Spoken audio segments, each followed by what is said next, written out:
কিছু কিছু মানুষ আছে যারা অকারণেই অন্য মানুষের নামে বদনাম করে বেড়ায়। এটা আমাদের বাড়ির মধ্যেও থাকে, এটা আশেপাশেও থাকে।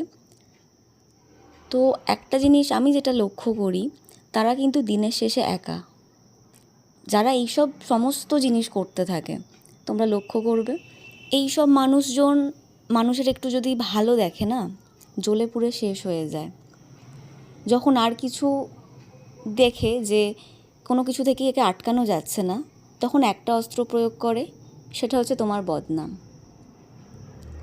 তো সেটা সে ভাবে যে বদনাম করলেই হয়তো তাকে আটকানো যাবে, কিন্তু হয় না সেটা।